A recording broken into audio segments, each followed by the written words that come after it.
Robots, robots, and more robots. That was the sort of takeaway from the CES show floor this week in Las Vegas. I'm Kate Scott-Dawkins. We're back on the Media Intelligence podcast from WPP Media.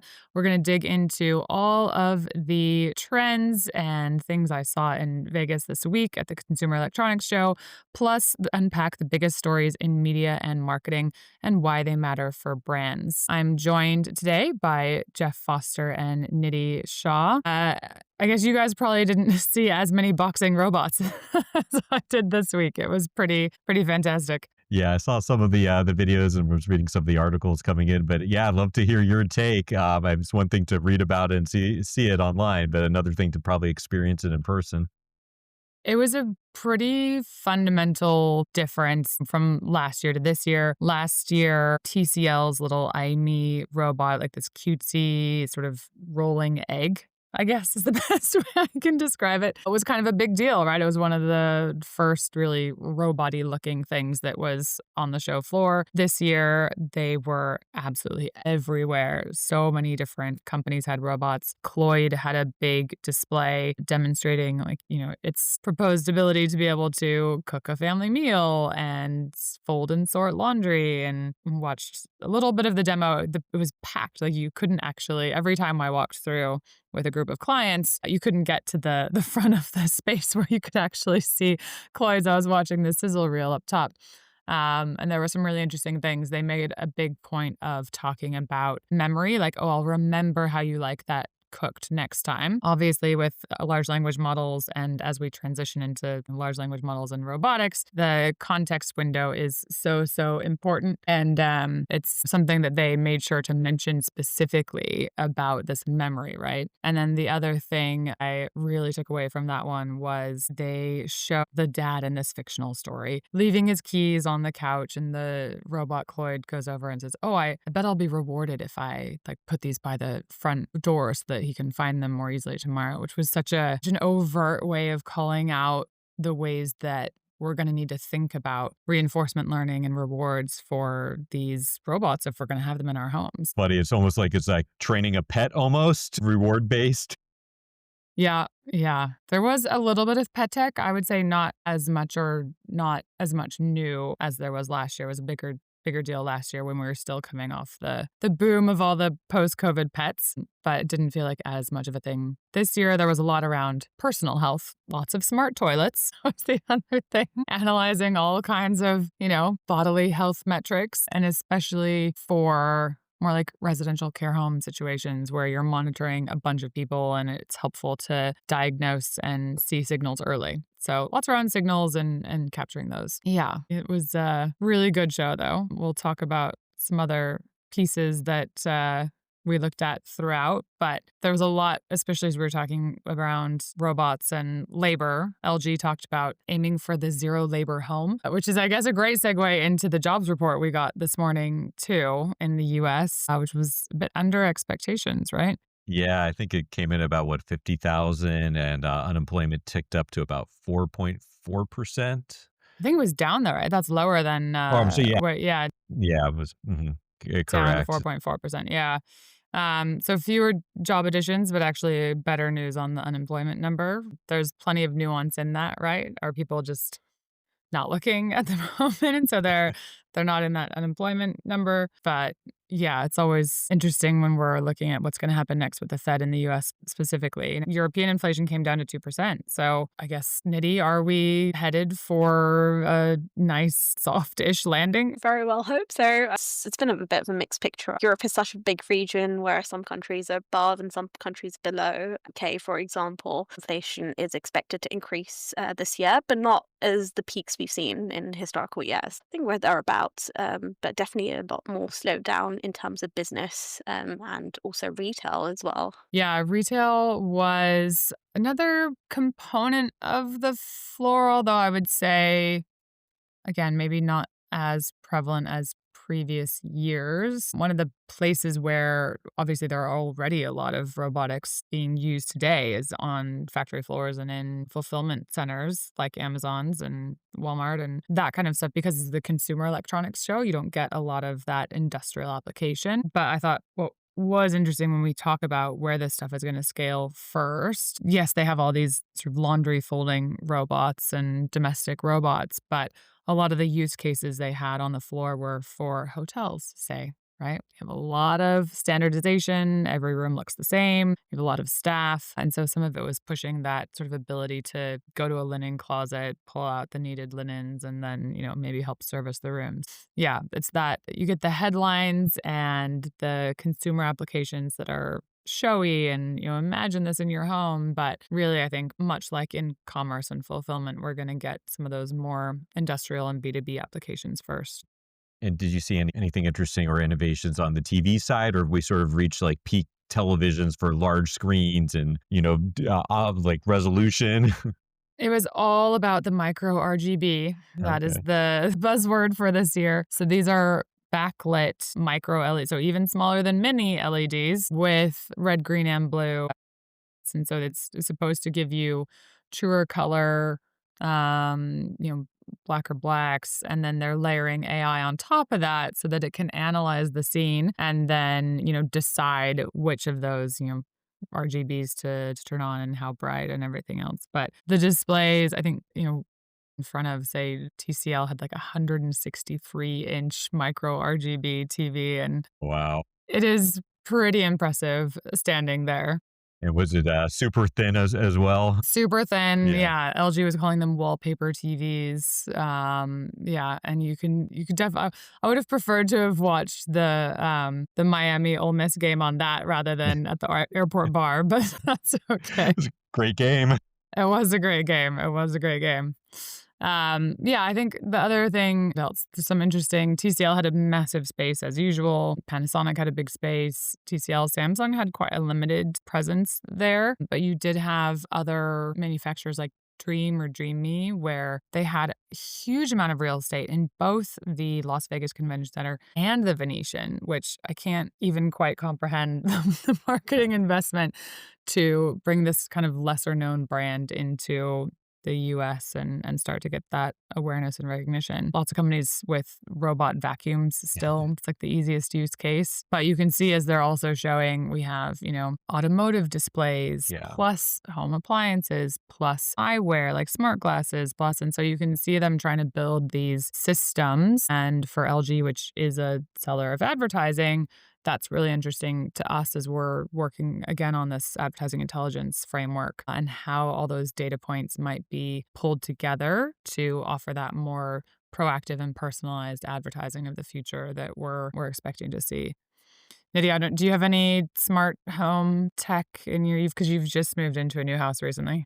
I do have a robo hoover who does my mopping and vacuum for me, which is great. Saves a lot of time, but it was a bit expensive than the normal hoover I have for the staircase, for example.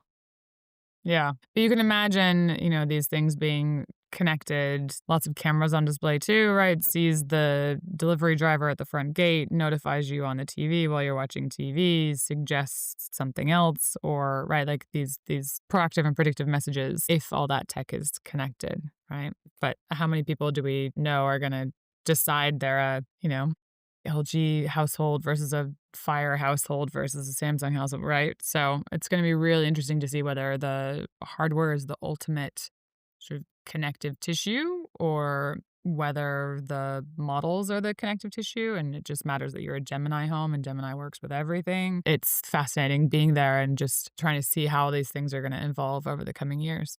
Yeah, and I wanted to ask you about the auto space since CES has almost become an auto show in some regards. Was there anything interesting that you saw there that would sort of connect all of this? I know autos is kind of like the last frontier since as far as collecting data and, but from that standpoint, but were there any innovations on that or is it just showing new models? A lot of the big brands weren't there with their own booth, for instance, but it was the partners. It was the suppliers of smart glass with projections or, uh, you know, 3D printed doors out of carbon fiber that are super strong and super light or something. It's definitely not go and look at a bunch of cars. Geely was there with some displays. Of course, you had the massive Sony Honda project, the Afila.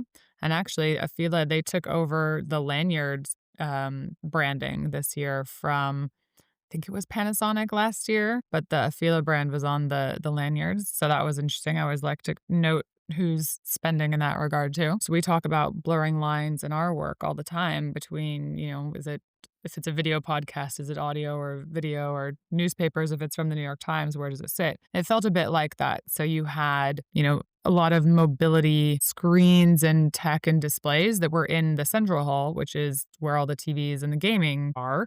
In addition to, that kind of stuff in the West Hall, which is the real mobility hub. And North Hall had some spread out as well, which is really, AI infrastructure and a lot of the more B2B applications. And a lot of the robots were in North Hall as well. I thought one of the more interesting pieces around North Hall was showing you what it was going to take to support all the flashy AI consumer stuff, right? All the energy it's going to take, all the connectivity. So there were lots of batteries and solar, and there were a couple cool things. There was a liquid battery where they're using water and cellulose on these really flexible cards, basically, that can break down. They're like biodegradable over time, parts of it, this battery tech, which was super interesting from a company called Flint. There was in the Siemens section, Commonwealth Fusion Systems. They're working on building a fusion reactor to, again, support the energy needs that we're now more and more aware of as we're using AI. So ways that we can support this innovation in increasingly,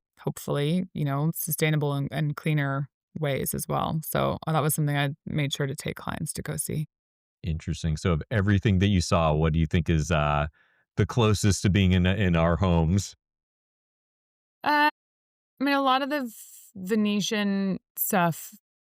So if you haven't, if you haven't been to CES before, it is massive. It is spread out across, multiple different buildings. Again, there's multiple halls at the Las Vegas Convention Center, and then the Venetian space tends to be more home health lifestyle tech. Plus, they're downstairs, which is called Eureka Park. That's the newest stuff. That's like the furthest from being available. Goal of the booths in Eureka Park is to get upstairs to where the more fully developed and funded products are. So certainly in Venetian, you're seeing things that were already there last year and are back again. So they're a little bit more production ready. You can actually buy what you see now and have it in your home. We've talked about this before, personal fascination is always with 3D printing. So there were a couple of stalls from folks like Creality there that I stopped at, which were interesting, smart pet doors that only let your pet in or won't let your pet in if it's carrying a dead mouse or bird or something. And then more robot mowers, lots of like AstroTurf and robot mowers this year. So yeah, some stuff that's ready today, but it's not as interesting to me as we're very future focused as Right. the connectivity piece and the data assets and capabilities of the sort of stuff that's just being built and developed now. What else? We had a great WPP lounge space. There were a lot of announcements happening last week. We had the WPP Media Sports announcement talking about creating a more combined center of excellence around sponsorships, data, media. That's really exciting. And we had some panels on that as well. Obviously, as we're talking about TVs and data, one of the truisms is still that that's where people will gravitate to watch live and watch content at the same time. So lots on fandom, lots on creators. That was definitely on display. CES has recognized something that we've been saying for a long time, which is this shift from ad revenue into professionally produced content, moving into more user-generated platforms and user-generated content.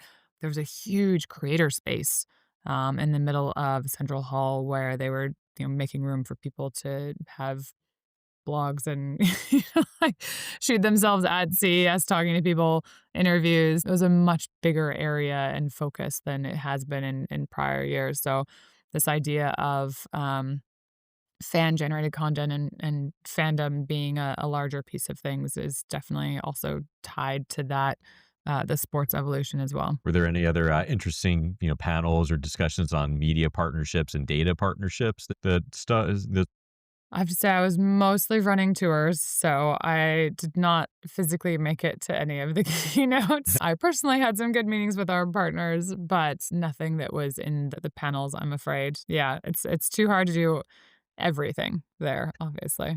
I'm sure.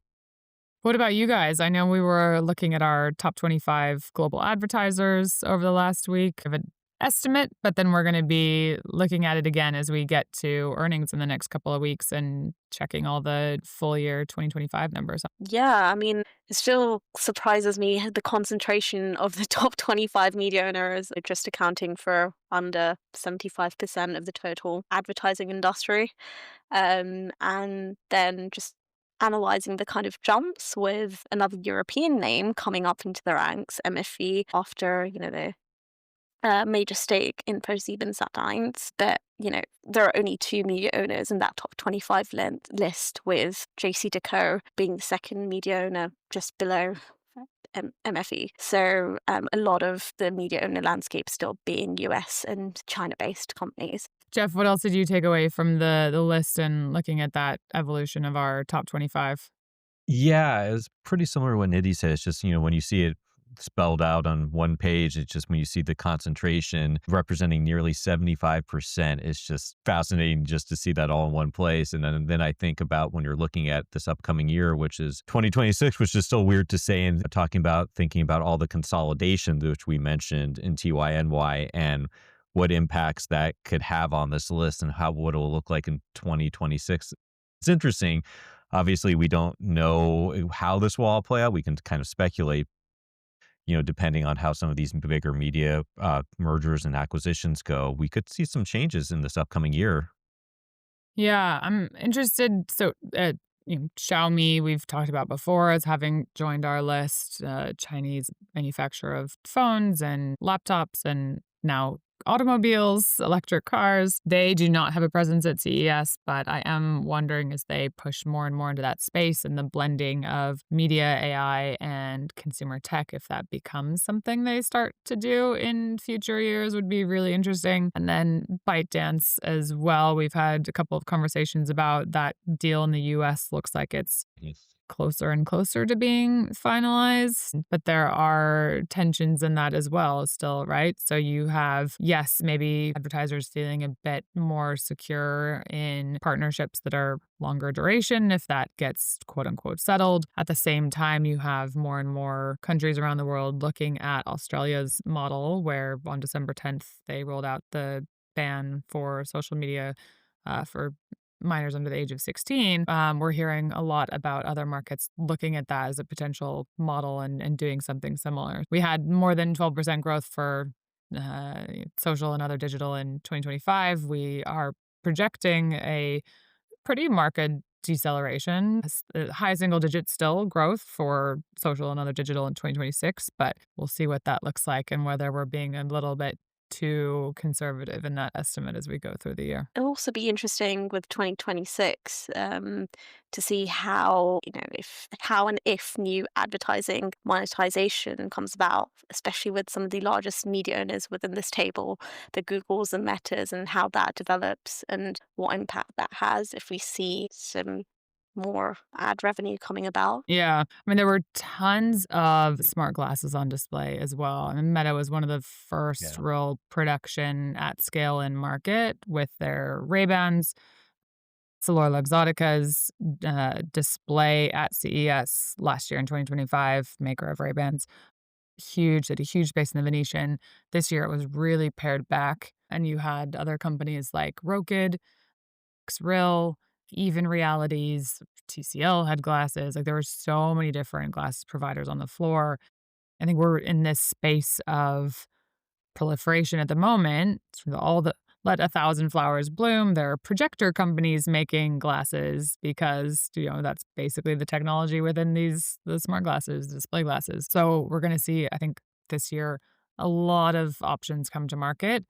And then, as with most things, I think consolidation and probably fewer options going forward, just given the expense and the network effects of what's going to make that work. And the question is, again, are they running on their own sort of closed loop system, more like Meta, or are you able to say, choose your model and you're only buying the hardware? That's a very different sort of Yeah. look and feel for those. But that was another one where it was like the lines were, as I was taking tours around, you want to be able to take them and say, pick them up, try them on, whatever. But the lines were just too long. There was no way.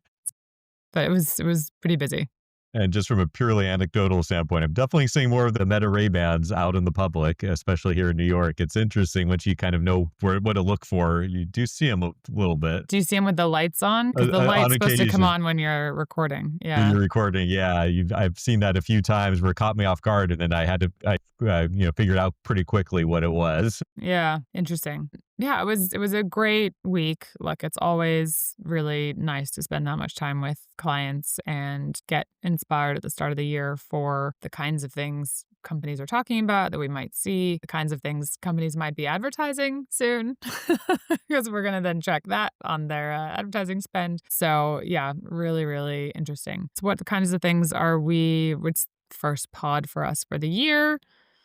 Would love to go around and hear what everyone else is sort of watching or looking forward to for the next few months to year. Yeah, sure. I would say right off the bat, more from the business side, just fascinated to see how the Warner Brothers Discovery plays out, who will actually end up with it, if it's going to be Netflix or Paramount. So I think we should hopefully have some resolution early this year, but we'll see how that goes. And of course, Versant officially spun off from Comcast, so we'll get an idea of what that business looks like.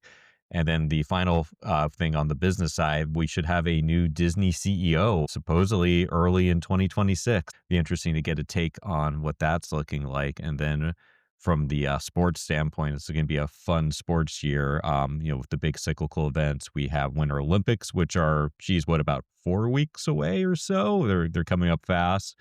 And then we have the World Cup, which will take us into the summer season, be right before football in the U.S. starts. So it will definitely be a busy, busy year. And of course, in the US, we have midterm elections, which we mentioned in TYNY, which we're predicting should be a very, very big spending on that. So that's another thing we'll keep a close eye on. And then another interesting one that kind of goes into all of this, doesn't get talked about a lot yet, is that we have contracts coming up with the actors, writers, and directors. We got to do this all over again. So, of course, last time there was a major strike that impacted professional content production for quite a while and still having its effects. And of course, AI was at a big, big component of that for the last renegotiations. And obviously, that's going to be a major sticking point going forward on how that impacts everything from creative to jobs to efficiency. So that is going to be a very interesting one to keep an eye on to see how that gets resolved, especially if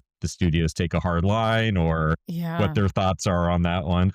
I was reading an article about a director in India who had a vision for a movie and went to a couple of folks and couldn't agree on vision or funding or whatever, and just decided to make the entire thing on AI and basically self-release it. And yeah, so that is definitely going to be a one to watch for the year. Nidhi, how about Yeah. you? Yeah, pretty much in line with what Jeff said in terms of sports, but just an extra one for Europe. Regulation is something that will be very changing and a lot more focus as we see more developments within the AI space. We've already got a lot of countries like France, Denmark, Norway talking about social bans. France even thinking about restricting, nighttime, having nighttime restrictions in place for teens aged between 15 to 18 and trying to move swiftly in this direction. The plan is for this September.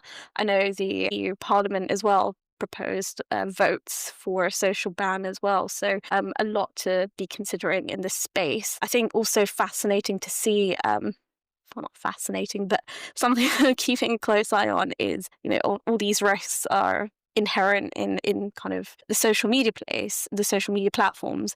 How does this extend to AI chatbots and kind of younger generations using that and making them the next kind of frontier for digital safety concerns and future regulation? Yeah, the Europe piece is so interesting. I mean, they've definitely in the past been some of the most strident in terms of regulation of digital platforms and digital advertisers, or ad sellers, sorry. And then you kind of hear on the flip side rumblings of, is that holding back their homegrown heroes too potentially, as the race for AI has kind of grown into more of a two-horse race between China and the US. feel like I've read or seen some questions about that super heavy regulation approach and whether limiting that could help a bit more innovation in the market. So I think fascinating is the right word in a lot of senses in terms of what they're going to decide to do there. Absolutely. And I think also the forms of consolidation we see as well within the space in Europe. 2025 was a year of consolidation, as we've seen, and how and what kind of different partnerships we see come into play this year will be super fascinating. Yeah, did MC Centeafon just try slightly too early? Like, does that come back? Are they too burned? I don't know. Now that we have MFE and ProSieben, maybe that's a more acceptable solution within Europe as they look at a broader definition of competition in the media space. All right. Well, I'm excited for the year. I've had my dose of inspiration and definitely excited to get going. I'm also excited The Pit is now back. I haven't yet watched the first episode. I was on a plane last night, but I'm excited to dig into that today. We've also got some new work coming out from this team later this month. We are releasing more detail on our advertising intelligence framework, how we're thinking about the future capabilities needed by sellers of advertising in this AI era of advertising, working with partners to help them think about those strategic partnerships going forward. So definitely keep an eye out for that. And we're almost back to earnings again. Nidhi, you're going to be up first with all the banks, yeah? Yeah, we've got a whole list of American banks reporting first: JP Morgan, Bank of America, Wells Fargo, Morgan Stanley. Gosh, I'm running out of breath where I'm talking about them, but it's my favorite sector, so great way to start the year. All right. Well, thanks for listening to the WPP Media Intelligence Podcast. Don't forget to subscribe. And if you have any questions for the show, you can email us at business.intelligence@wppmedia.com. As a reminder, the Media Intelligence Podcast from WPP Media is meant for informational and entertainment purposes only and should not be considered financial advice.